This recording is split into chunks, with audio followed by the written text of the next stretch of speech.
पवन भारद्वाज, उसकी मां नंदिता भारद्वाज और 8 साल के बेटे रोहन भारद्वाज की हत्या की जाती है जब वो लोग पवन की दूसरी शादी के लिए लड़की देखने गए होते हैं।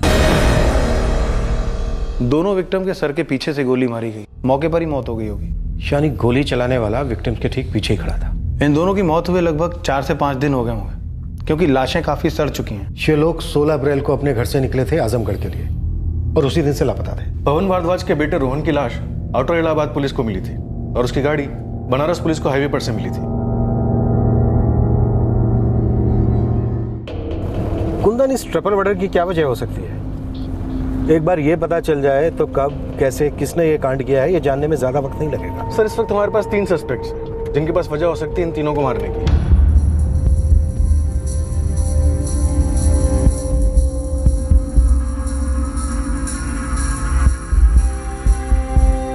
निखिल भारद्वाज अब मालिक बन चुका है लगभग 5 करोड़ की प्रॉपर्टी और उसे पहले से पता था कि उसकी फैमिली कब और कितने बजे आजमगढ़ के लिए निकलने वाली। हो सकता है पवन की एक्स वाइफ रजनी को भी ये बात पता चल गई हो। यूं तो इस हादसे में रजनी ने भी अपने बेटे को खोया है, पर देखा जाए तो वो अपने बेटे को 4 साल पहले ही छोड़ चुकी थी और उसने अपने बेटे की कस्टडी लेने की कोशिश तक नहीं की, जबकि बहुत आसानी से उसे अपने बेटे की कस्टडी मिल सकती थी। आसानी से तो अंकिता को भी कोई भी लड़का मिल सकता था, फिर क्यों वो एक शादीशुदा आदमी से एक 8 साल के बच्चे के बाप से शादी करने के लिए तैयार हुई? ये शादी का फैसला अंकिता ने खुद लिया था या फिर उस पर थोपा गया था? सर, दोनों मोबाइल फोन्स में सिम कार्ड तो थे, लेकिन उल्टे इंसर्ट किए गए थे ताकि फोन किसी भी काम के ना रहे। ना तो विक्टिम किसी को कॉल कर सके और ना ही कोई विक्टिम को। दोनों को मार देने के बाद ऐसा करने का कोई मतलब तो नहीं बनता। मतलब कोई क्यों विक्टिम को मार देने के बाद सिम कार्ड ऐसे छोड़ के जाएगा? सर, हो सकता है मारने से पहले किसी ने सिम कार्ड इस तरह से उल्टे डाल दिया हो सकता है। देखो, रोहन की लाश मिलती है हमें आउटर इलाहाबाद से, पवन भारद्वाज और उसकी मां नंदिता भारद्वाज की लाशें मिलती हैं लखनऊ हाईवे से। तो फिर ये कार बनारस कैसे पहुंची? अगर हम मान लें निखिल जो कह रहा है वो सही कह रहा है कि उसने 16 अप्रैल की सुबह 9 बजे दोबारा फोन किया विक्टिम को, इसका मतलब ये हुआ कि विक्टिम के घर से निकलने के 2 घंटे के अंदर ही कातिल ने विक्टिम के फोन हासिल कर लिए थे। सर, उस दिन घर से 3 लोग निकले और तीनों के मर्डर हो चुके। आई थिंक जब ये लोग घर से निकले तो इनके साथ कोई और भी था, वो चौथा शख्स, और इस चौथे शख्स ने ही इस त्रिकोण को बनाया या फिर इस प्लान का अहम हिस्सा होगा। पुलिस ये अनुमान लगा रही थी कि कोई चौथा शख्स था जो उस दिन भारद्वाज परिवार के साथ था। हर संभावना को टटोला जा रहा था, लेकिन किसी को यह अंदाजा नहीं था कि हत्याओं का सिलसिला अभी थमा नहीं था। चौथा मर्डर प्लान बहुत जल्द एग्जीक्यूट होने वाला था।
बाहर जब तक रिमोट का दरवाजा मत खोलना।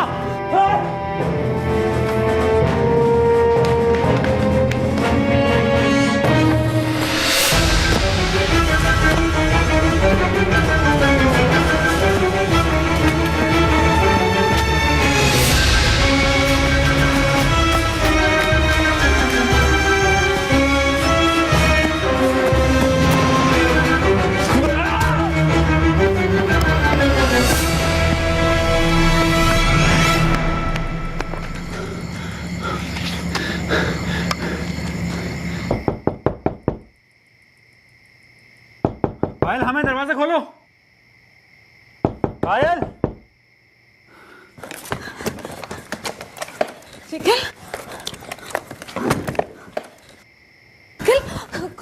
आप ठीक तो? हाँ, लेकिन वो भाग गया। लेकिन वो था कौन? पता नहीं, हमने उसका चेहरा नहीं देखा।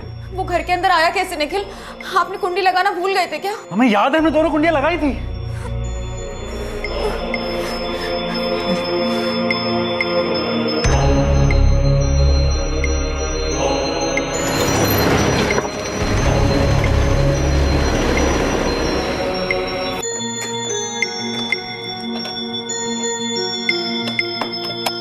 सर, उसने हुड वाला काले रंग का टी शर्ट पहना था और मुंह पर रुमाल था, इसलिए हम उसका चेहरा नहीं देख पाए। सर, दरवाजे पे फोर्स एंट्री का कोई भी निशान नहीं है। सर, हमें ठीक से याद है, हमने ठीक से दरवाजा चेक किया था और दोनों कुंडियां भी लगाई थी।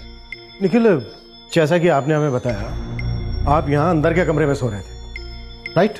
जी। तो फिर हमला होने से पहले आपको कैसे पता चल गया कि आप पर हमला होने वाला है? सर, पता नहीं कैसे हमारी आंख खुल गई। हम करवट बदल रहे थे कि हमने देखा कोई चाकू लेकर हमारी तरफ बढ़ रहा है।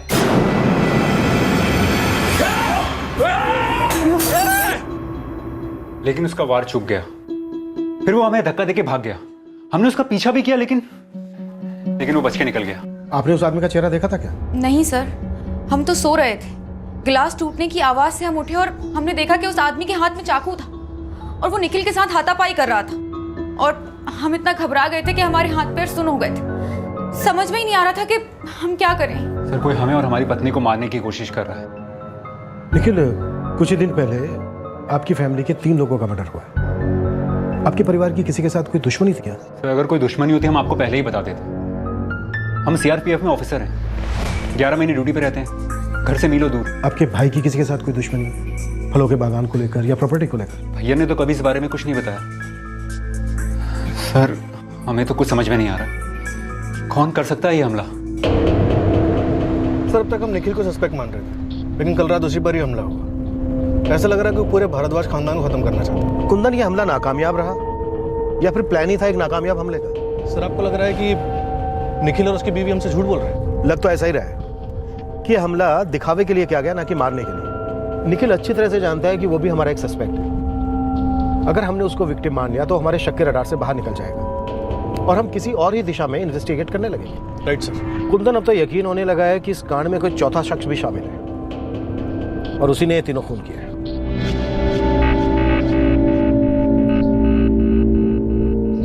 कल तुम्हें क्या लगता है, पुलिस को हमारी बात पर यकीन हुआ होगा?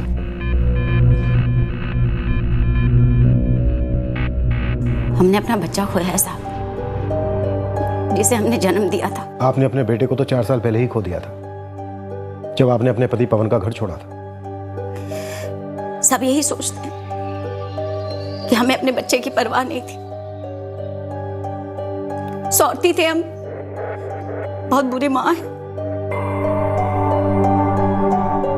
लेकिन हमारे लिए भी आसान नहीं था ये फैसला लेना। ऐसी भी क्या वजह थी रजनी जी, जो आपने अपने बेटे को अपने साथ ले जाना मुनासिब नहीं समझा? हम अपने बच्चे को बेहतर परवरिश देना चाहते थे साहब, चाहते थे कि उसे कभी किसी चीज की कमी ना हो, जो हम अकेले कभी नहीं कर पाते। हम एक मिडिल क्लास परिवार से हैं साहब, ज्यादा पढ़े लिखे भी नहीं।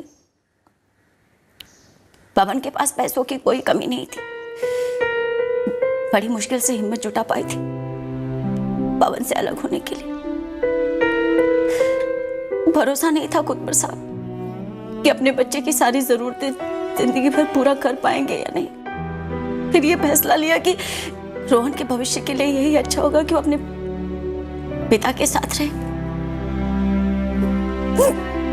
लेकिन अब पछतावा हो रहा है साहब, अब पछतावा हो रहा है कि काश हमने फैसला ना लिया होता तो हमारा बच्चा हमारे पास होता, हमारे साथ होता। रजनी जी, अगर बात सिर्फ पैसों की थी, वो तो आप तलाक के बाद भी ले सकती थी। कानूनन हक था आपका, एलिमनी मांग सकती थी आप। हमको पैसे नहीं चाहिए थे साहब, छुटकारा चाहिए था पवन से। उस घर में नहीं रहना चाहते थे। ऐसा भी क्या हुआ था कि आप अपने पति के घर, अपने ससुराल में नहीं रहना चाहती थी?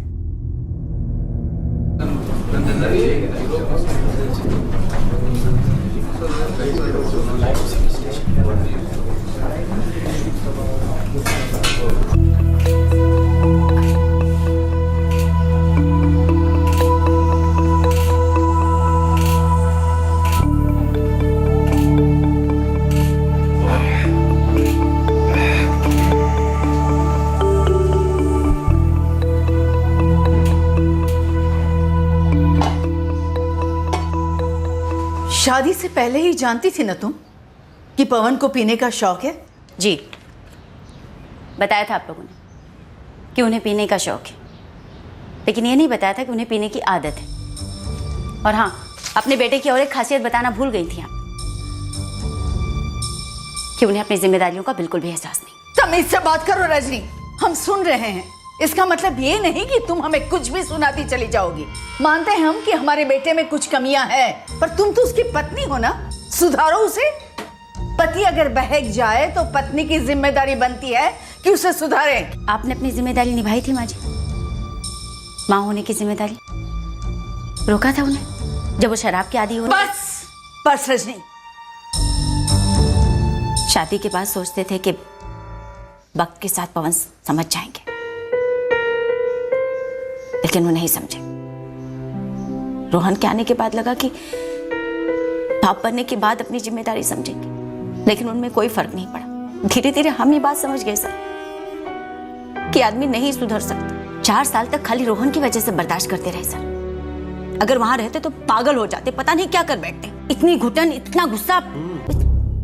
घुटन, गुस्सा, पता नहीं क्या कर बैठते। रजनी जी, जब आपने अपने एक्स हस्बैंड की दूसरी शादी की खबर सुनी होगी तो गुस्सा तो आया होगा आपको, नहीं? इसी गुस्से में आपने अपने एक्स हस्बैंड पवन और उसकी मां का कत्ल करवा दिया, यहां तक कि अपने बेटे को भी नहीं बख्शा। और तो और पवन के छोटे भाई निखिल और उसकी पत्नी पर भी हमला करवाया। क्या आपको वाकई में लगता है सर कि हम ऐसा कर सकते, अपने बेटे को मार सकते? रजनी जी, सवाल का जवाब सवाल नहीं होता, और सवाल हमने पूछा है। सर, हमारा जवाब नहीं है।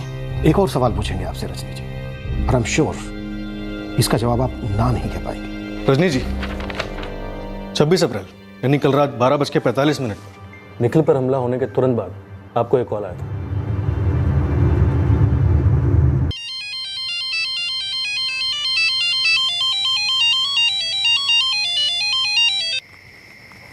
हेलो। ये नंबर फेक आईडी देकर लिया गया, कुछ ही दिनों पहले एक्टिव हुआ है। इसे सिर्फ एक ही कॉल किया गया है, वो भी सिर्फ आपको। यही वो आदमी है ना रजनी जी, जो 16 अप्रैल को आपके एक्स हस्बैंड और उनकी मां और आपके बेटे के साथ था, और इसी ने उन तीनों का कत्ल किया। हमको नहीं मालूम वो कौन था। हम मानते हैं कि हमको फोन आया था, लेकिन वो कौन था हम नहीं जानते। हेलो रजनी, काम हो नहीं पाया, दोनों बच गए, कुछ और सोचना होगा। क्या बोल रहे हो तुम? कौन हो? आपको फोन आया, उसने कहा काम नहीं हो पाया है, दोनों बच गए, और आपने फोन काट दिया। ये बात आपने हमसे पहले क्यों नहीं बताई? आपने निखिल और उसकी पत्नी पर हमला करवाने के लिए किसे भेजा था रजनी जी? सर, हम नहीं जानते वो आदमी कौन था। हमको जानबूझकर फंसाया जा रहा है। अगर हम चाहते तो आप लोगों से झूठ भी बोल सकते थे, लेकिन हमने सही सही बता दिया। हम जानते थे कि पवन दोबारा शादी करने जा रहे हैं, लेकिन ना तो हमको इस बात का दुख था, ना ही गुस्सा। क्या रजनी सच कह रही थी? क्या वाकई कोई उसे फंसाने की कोशिश कर रहा था, या फिर ये रजनी की कोशिश थी अपने आप को बचाने की? आखिर निखिल और पायल पर हुए हमले का सच क्या था? कौन खेल रहा था ये मौत का खेल, और कौन था वो चौथा आदमी जो उस दिन पवन की फैमिली के साथ था? अपने बंदों को काम पर लगाओ। निखिल और रजनी दोनों की हर मूवमेंट पर नजर रखो। कहीं कोई सुपारी निकली हो, कोई कीमत अदा हुई हो, बात कहीं ना कहीं जरूर निकलेगी, किसी ना किसी कान में जरूर पड़ेगी। सर, अंकिता से बात करते हैं, बुलाओ। हमने सुना था पवन जी अच्छे इंसान थे, फैमिली भी अच्छी थी उनकी, वेल सेटल थे, कोई वजह ही नहीं थी इनकार करने की, और हमारे माँ बाबा भी इस रिश्ते से खुश थे। तुम अपनी मर्जी से राजी हुई थी शादी के लिए? जी सर। हाँ, शुरुआत में कुछ डाउट्स थे हमको, थोड़ी झिझक भी थी। ये दूसरी शादी थी पवन जी की, रोहन हमको माँ मानेगा या नहीं, ये सारे डर थे हमारे अंदर। लेकिन फिर हमारी रोहन से बात हुई और सब ठीक हो गया। पवन और रोहन से तुम्हारी सिर्फ फोन पर बात हुई, कभी मिली नहीं थी उनसे? नहीं सर, सिर्फ रोहन और पवन जी की एक फोटो देखी थी। तुम खुश थी इस शादी से? सर, आप ये सवाल हमको पहले भी कर चुके हैं, और हमने तब भी हाँ कहा था, और शादी की बात चल रही थी, शादी हुई नहीं थी हमारी। पवन को पीने की आदत थी, ये बात पहले से पता थी तुम्हें? जी, पवन जी ने खुद हमसे कहा था। फिर तो पवन ने यह भी बताया होगा कि पवन की पहली पत्नी ने उसके इस पीने की आदत से तंग आकर उसे छोड़ दिया था। इतना जानते थे सर कि पवन जी की शराब वजह थी तलाक की, और ये भी सुना था कि रजनी की पवन जी की माँ से भी नहीं बनती थी। रजनी से मिली थी कभी? सिर्फ एक बार, जब उन तीनों का दाह संस्कार किया गया था। तुमने अभी कहा कि जब तुम्हें शादी का प्रस्ताव आया था तुम्हें कुछ डाउट्स थे। जी। अगर पवन को बेटा नहीं होता तो इस शादी का फैसला लेना थोड़ा आसान होता ना? सर, ये एक हाइपोथेटिकल क्वेश्चन है, इसका क्या जवाब दें हम आपको? सिर्फ इतना कह सकते हैं कि आप बेकार में हम पर शक कर रहे हैं। आपको लगता है कि हमने पैसे और प्रॉपर्टी के लिए इस रिश्ते को हाँ कहा था। ऐसा नहीं था क्या? नहीं सर, हमने बहुत प्रैक्टिकली सोच समझकर हाँ कहा था। सर, रोहन को अपनाने का फैसला हमने दिल से लिया था। एक बड़े घर में शादी करने के लिए एक बच्चे को मार डालने की बात हम सोच भी नहीं सकते। और आप जरा ये तो सोचिए कि अगर हमने सच में रोहन को मारा होता तो हमारे होने वाले पति और सास को क्यों मारते?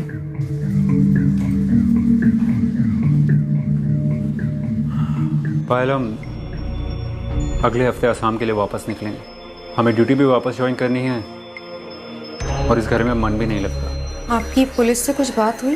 क्या बात करें, हमें नहीं लगता वो इस केस को कभी सॉल्व कर पाएंगे, क्योंकि उन्हें सिर्फ एक इंसान पे शक है और वो हम।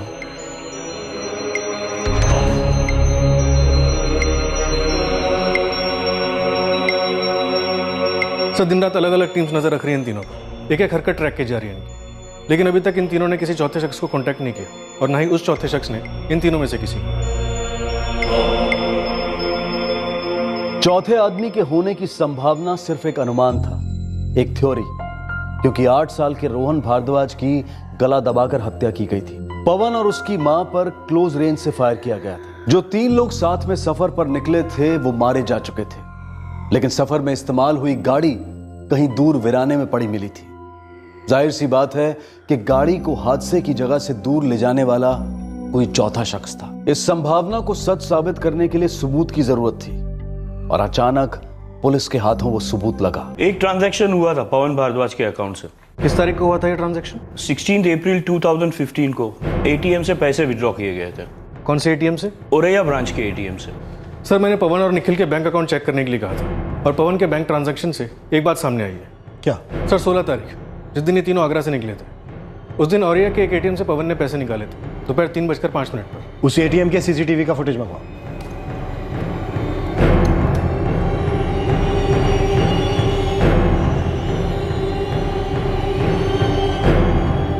पवन खुद आया था पैसे विड्रॉ।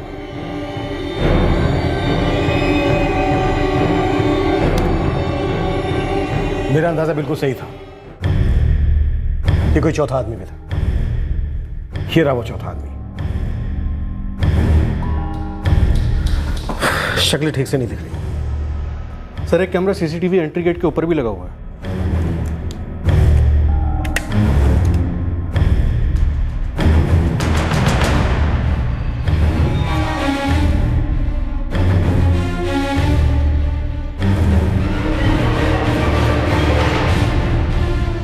ये रहा वो चौथा आदमी हमारे सामने। कुंदन, ये आदमी मुझे चाहिए और जितना जल्दी हो सके उतना जल्दी।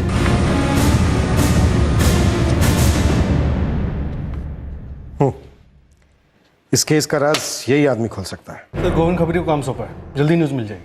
हाँ साहब, हमने बोला था ना एक दिन में पूरी खबर निकाल लेंगे। 12 घंटे हुए, मैंने पूरी खबर निकाल ली है। अब फटाफट नाम बता। जतिन भंडारी नाम है साहब। आप ही के शहर आगरा का ही रहने वाला है। छोटा मोटा काम मिले तो कर लेता है, ऐसे ज्यादातर वो ड्राइवरी का काम करता है। रहता कहाँ है जतिन? सब बता दूंगा साहब, लेकिन कोई फायदा ही नहीं, मिलेगा ही नहीं वो आपको घर पे।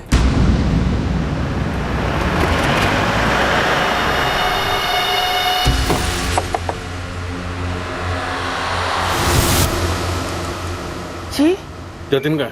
वो तो बाहर गया हुआ है, काफी दिन हो गए साहब। कहाँ गया? कुछ बता के नहीं गया साहब, ना कहा कि कोई काम मिला है इसलिए बाहर जा रहा हूँ। उसका मोबाइल नंबर दो। सर, जतिन का फोन अभी भी स्विच ऑफ जा रहा है। उसकी माँ को भी नहीं पता कि वो कहाँ है। हमारे तीनों सस्पेक्ट्स, निखिल, रजनी और अंकिता, इन तीनों ने भी यही कहा होगा कि वो इस जतिन को नहीं जानते। नहीं सर, इनफैक्ट जतिन का फोटो देखते के साथ ही निखिल उसे तुरंत पहचान गया था। सर, ये तो जतिन भंडारी है, ये उस दिन भैया के साथ था। हाँ, सीसीटीवी फुटेज में साफ नजर आ रहा है, गाड़ी वही चला रहा था। नहीं सर, ये नहीं हो सकता। निकलने से कुछ देर पहले मेरी भैया से बात हुई थी। वो गाड़ी खुद चलाने वाले थे। जतिन की फोटो देखते के साथ ही निखिल काफी हिल गया था। कह रहा था कि जतिन उसके भाई के साथ हो ही नहीं सकता। सर बात बिल्कुल साफ है, भैया कभी इस आदमी के साथ नहीं जाएंगे। क्यों नहीं जाएंगे? कुछ किया था जतिन ने? सर दरअसल जतिन और भैया की काफ़ी बनती थी, वो अक्सर घर भी आया करता था। उम्र में भैया से छोटा था, लेकिन भैया हमेशा उसके साथ ही शराब पिया करते थे। अम्मा को लगता था कि जतिन की वजह से भैया और बिगड़ रहे हैं, इसलिए भैया के तलाक के बाद हमने थोड़ी सख्ती बरती और जतिन से कह दिया कि भैया से ना मिला करे। हमें नहीं लगता अम्मा कभी जतिन को साथ ले जाने के लिए राजी होती, और निकलने से पहले हमारी भैया से बात भी हुई थी। आप निकले नहीं अभी तक? 1 मिनट के अंदर आजमगढ़ के लिए मार्च शुरू होगी। भैया ने कुछ नहीं कहा था। शायद वो कहना पाए हो। साफ दिख रहा है कि जतिन 16 अप्रैल को आपकी फैमिली के साथ था। जतिन इस वक्त हमारे केस की सबसे अहम कड़ी है।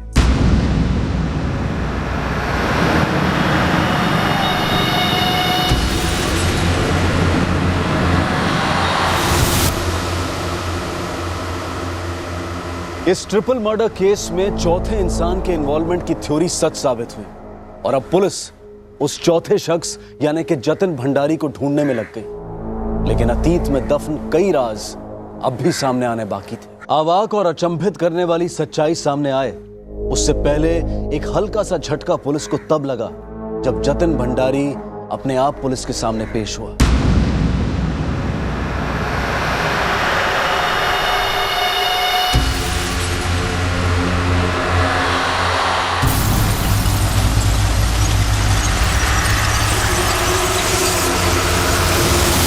साहब, हमारा नाम जतिन भंडारी है साहब। हम घर पहुंचे तो माँ ने बताया आप हमसे मिलना चाहते हैं। ये बात सच है कि 16 तारीख को जब पवन भैया, नंदिता चाची और रोहन आजमगढ़ के लिए निकले थे तब हम उनके साथ थे साहब। यहाँ तक कि गाड़ी भी हम ही चला रहे थे। ये बताओ, उन तीनों को मारा किसने? और तू इतने दिन छिपा हुआ कहाँ था? हम छुपे हुए नहीं थे साहब, हमें तो इन तीनों की मौत की खबर भी नहीं थी। हमें तो ये बात कल शाम को मालूम पड़ी जब हमारी अपनी माँ से बात हुई। साहब 2 सप्ताह के लिए महू गए थे, वहाँ पे काम मिला था तो अपनी सिम बंद करके वहाँ की सिम ले ली थी साहब। चल मान लेते हैं तू जो कह रहा है सही कह रहा है। तो ये बता, तू उनके साथ था कहाँ तक? आजमगढ़ तक साहब, वहीं तो जा रहे थे वो लोग लड़की देखने के लिए। साहब जैसे हम आजमगढ़ पहुंचे ना, हम गाड़ी से निकल गए।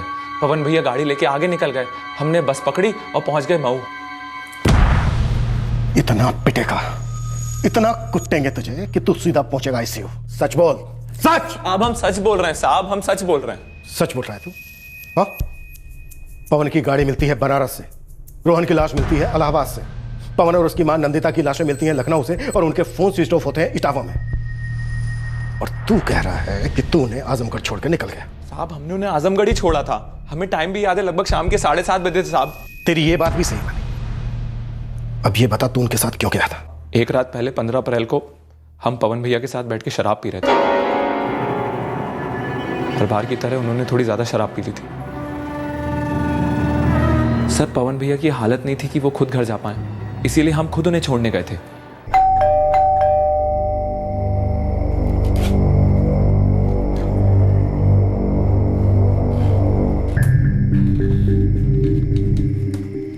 चाची जी वो पवन भैया ने आज थोड़ी ज्यादा पी ली है। क्यों इससे इतनी पीने दी?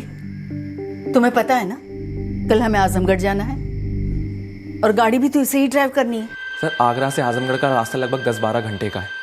पवन भैया ने वैसी रात को बहुत ज़्यादा पी ली थी तो हमें लगा सुबह सुबह उनके लिए ड्राइव करना सेफ नहीं होगा और हमें भी मऊ जाना था, तो इसीलिए अगले दिन सुबह सुबह हम खुद पहुंच गए ड्राइव करने के लिए साहब। अम्मा और रोहन गाड़ी में बैठ चुके हैं, बस 1 मिनट के अंदर आजमगढ़ के लिए मार्च शुरू होगी।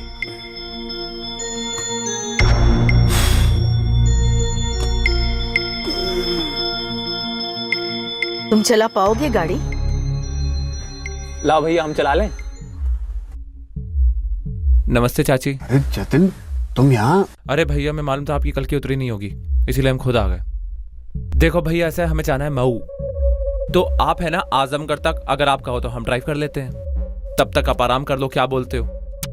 और चाची कल जो हुआ ना उसके लिए सॉरी, हमें पवन भैया को इतना पीने नहीं देना चाहिए था और हमें मालूम था आपको आजमगढ़ पहुंचना बहुत जरूरी है आज, इसीलिए हम खुद आ गए। जतिन ये तूने बड़ा अच्छा किया, हम तो खुद ही सोच रहे थे इतनी दूर तक गाड़ी कैसे चलाएंगे, हमारा सर अभी तक भारी है ना? ये अच्छा है, गाड़ी तू चला।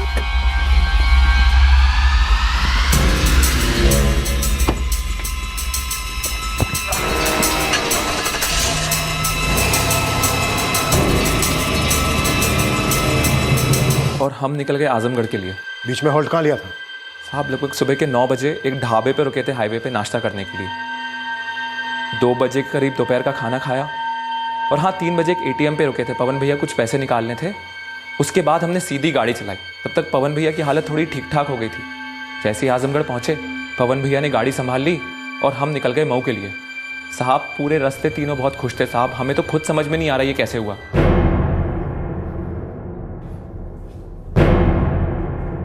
साहब कुछ मालूम पड़ा कातिल कौन है साहब? जी साहब। सुन जी, हमसे बिना पूछे शहर छोड़ के कहीं मत जाना। जी साहब।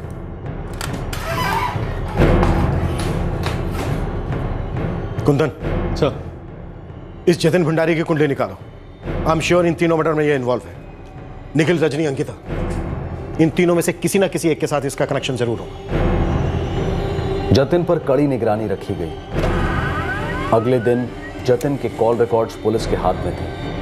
फोन रिकॉर्ड स्कैन करने के बाद जो कहानी सामने आई वो पुलिस के सारे अनुमानों से बिल्कुल विपरीत थी और उतनी ही ज्यादा चौंकाने वाली भी। कुंदन, बुलाओ इस निखिल भारद्वाज को। बहुत घुमा लिया इसने, अब खुल के बात करने का वक्त आ गया है।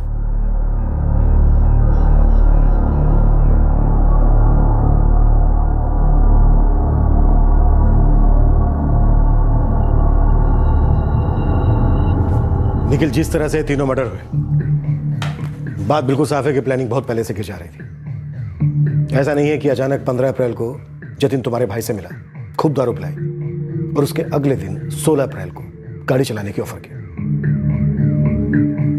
ये सारी चीजें एक प्लान का हिस्सा थी जिसे जतिन ने किसी और के साथ मिलकर रचा था।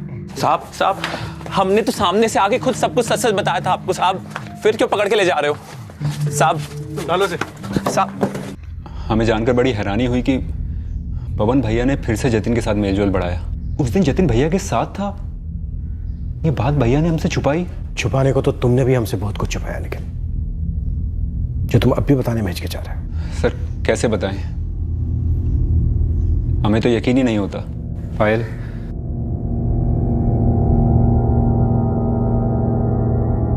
पायल, क्या तुम्हारा जतिन के साथ अभी भी कुछ?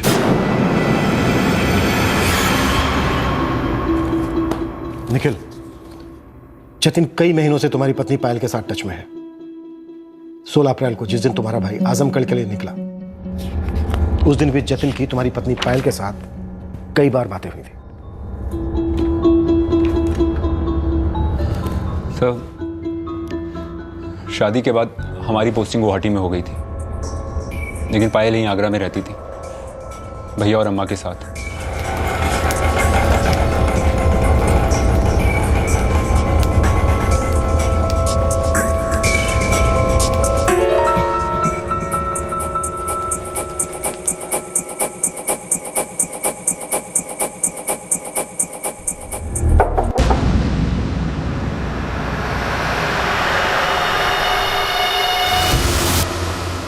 जतिन की पवन भैया से अच्छी पहचान थी। वो अक्सर घर भी आता था, कभी कभी तो जब भैया नहीं होते थे तब भी आता था। जतिन और पायल के अफेयर के बारे में सबसे पहले अम्मा को पता चला।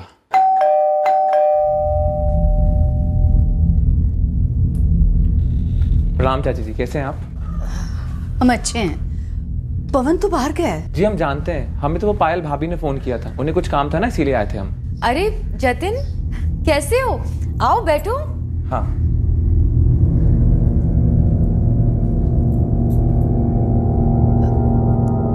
हम अपनी दवाई लेना भूल गए हैं, लेकर आते हैं। ठीक है।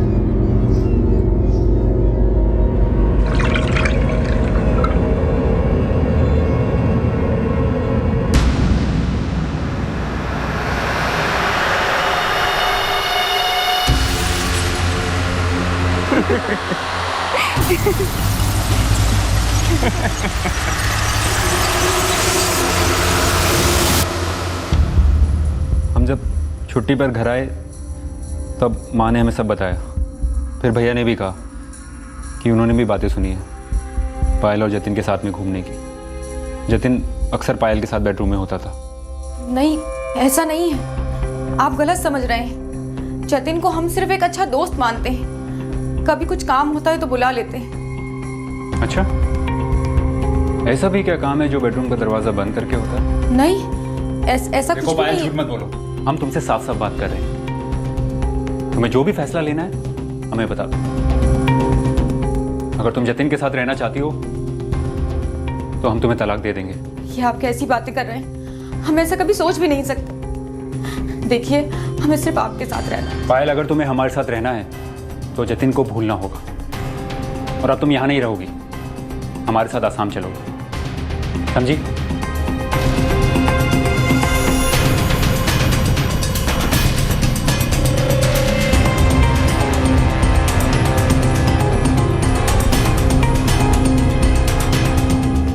निखिल हमें जतिन से दूर ले गए, लेकिन हम जतिन को कभी भूल नहीं पाए।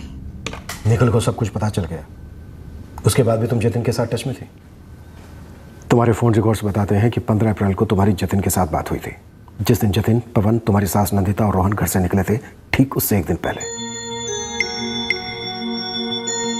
पायल, इससे अच्छा मौका हमें नहीं मिलेगा।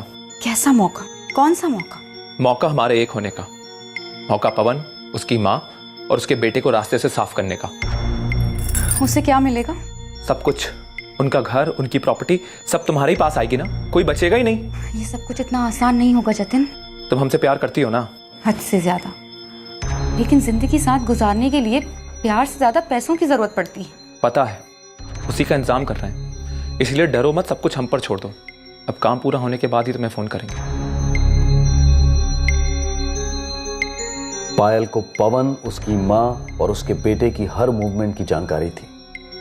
प्लान के मुताबिक एक दिन पहले जतिन ने पवन को काफी ज्यादा शराब पिला दी थी, ताकि जतिन को उनके साथ गाड़ी में जाने का मौका मिले।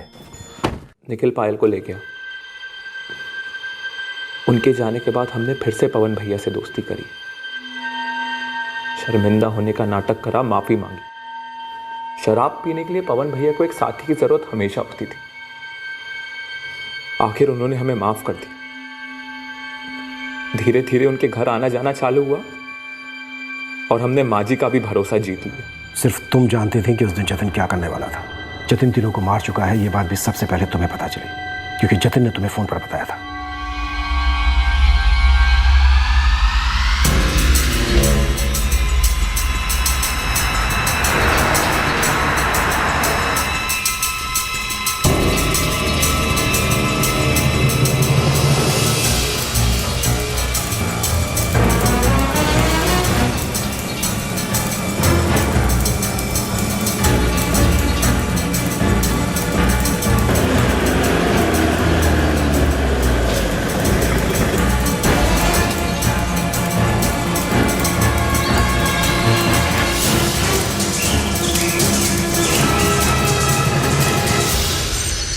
अरे यार, ये गलत रास्ते पे तो नहीं आ गए हम लोग?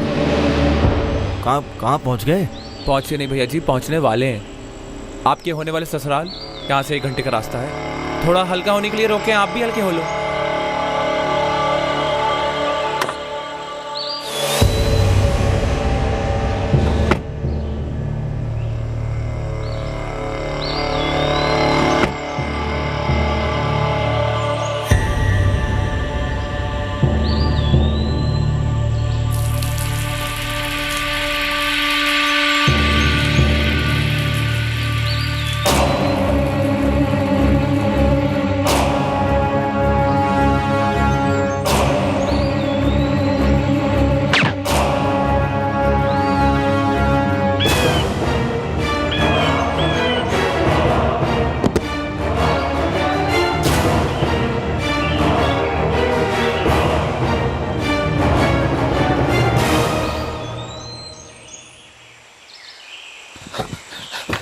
चाची जी, क्या हुआ? पवन कहाँ है? हम और पवन भैया पेशाब करने नीचे गए थे, अचानक उन्हें चक्कर आ गया और वो गिर गए। आप चलिए, उन्हें अस्पताल ले जाना पड़ेगा।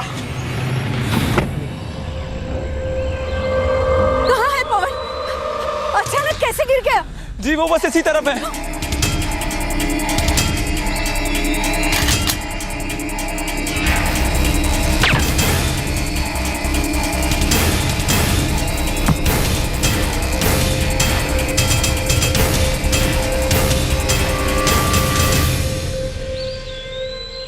पवन और उसकी मां को मारने के बाद जतिन ने रोहन को कार के अंदर ही मार डाला और इलाहाबाद के पास उसकी बॉडी फेंक दी।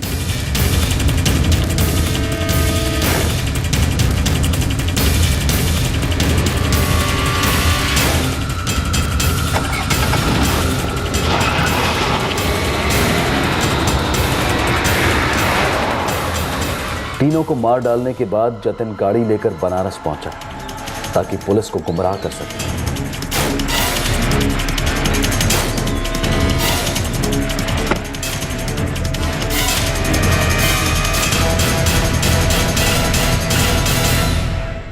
पवन और उसकी मां के मोबाइल्स में उल्टे सिम कार्ड तूने ही डाले थे ना?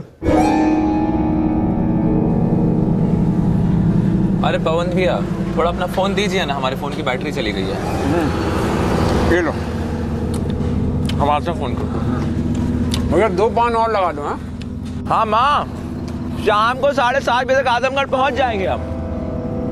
पायल ने बताया था हमें, निखिल अपने भाई की बहुत फिक्र करता था, हर रोज बात करता था। चाची जी, वो 1 मिनट के लिए फोन देंगी, हमारे फोन की बैटरी चली गई थी और माँ से बात करनी थी। हम नहीं चाहते थे कि निखिल या किसी और को ये पता चले कि हम पवन के साथ हैं, इसीलिए हमने जैसे ही पहला हॉल्ट लिया, हमने दोनों के मोबाइल्स के सिम कार्ड रिवर्स में डाल दिए ताकि उनका किसी से कांटेक्ट ना हो पाए और उन्हें उनके मोबाइल वापस कर दिए। हमने बहुत समझाया जतिन को, बहुत रोका। हमने उसे कहा कि अगर वो हमारे साथ घर बसाना चाहता है तो उसे मेहनत से पैसे कमाने होंगे, तभी हम एक हो सकते हैं। लेकिन उसने हमारी एक बात नहीं मानी। हम भी तुम्हारी बात नहीं मानते, क्योंकि इस जुर्म में तुम शामिल तो हो पायल, वो भी पूरी तरह से। जतिन क्या करने वाला था, कब करने वाला था, कैसे करने वाला था, ये बात तुम अच्छी तरह से जानते थे, फिर भी चुप रही। उस रात निखिल पर जो हमला हुआ था वो सच में हुआ था ना पायल? क्या मिलेगा? सब कुछ, उनका घर, उनकी प्रॉपर्टी, सब तुम्हारे ही पास आएगी ना, कोई बचेगा ही नहीं। कैसे कोई नहीं रहेगा? निखिल है ना, सब कुछ उसे मिलेगा, हमें नहीं। पहले इन तीनों से निपटते हैं, फिर उस निखिल को भी शहीद कर देंगे।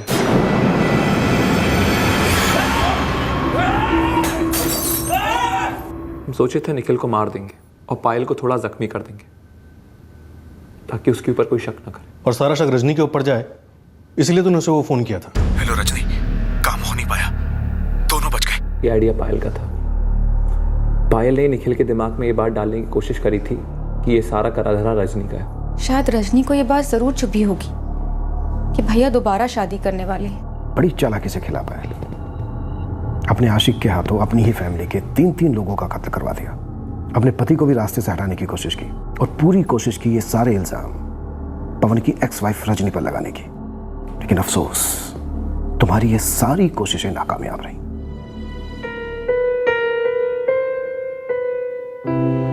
निखिल पर हमला करने वाला वो अज्ञात शख्स जतिन ही था।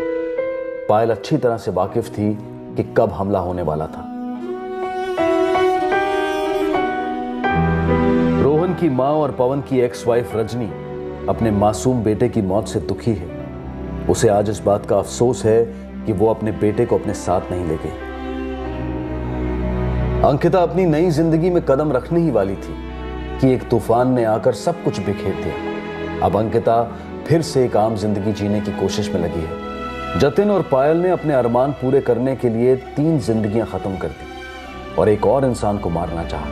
वो दोनों इस वक्त पुलिस की हिरासत में हैं। पायल ने यह दलील दी थी कि वो जतिन के इस मर्डर प्लान से कभी सहमत नहीं थी और ना ही वो इस षड्यंत्र में शामिल थी, लेकिन अपने आप को बचाने की उसकी एक कोशिश नाकामयाब रही। पायल और जतिन के कॉल रिकॉर्ड से यह बात साफ हो चुकी थी कि पायल इस साजिश से पूरी तरह से वाकिफ थी। मर्डर कब होने वाला था, कब हुआ, ये सारी जानकारी उसे दी गई थी। पायल इस अपराध में उतनी ही भागीदार थी जितना कि जतिन।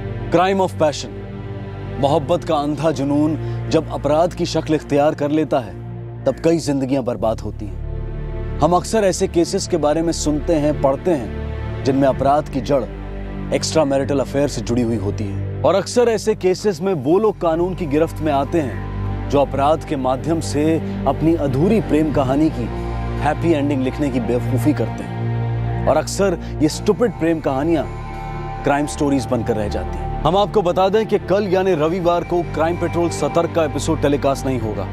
लेकिन याद रखें, अगले शुक्रवार को क्राइम पेट्रोल सतर्क का एपिसोड रात 10:30 बजे टेलीकास्ट होगा। अब मैं अनूप सोनी आपसे विदा लेता हूं। फिर मुलाकात होगी अगले एपिसोड में एक और चौंका देने वाले केस के साथ। तब तक सतर्क रहें, सुरक्षित रहें और देखते रहें क्राइम पेट्रोल सतर्क। सबक एक को, सीख हम सबको।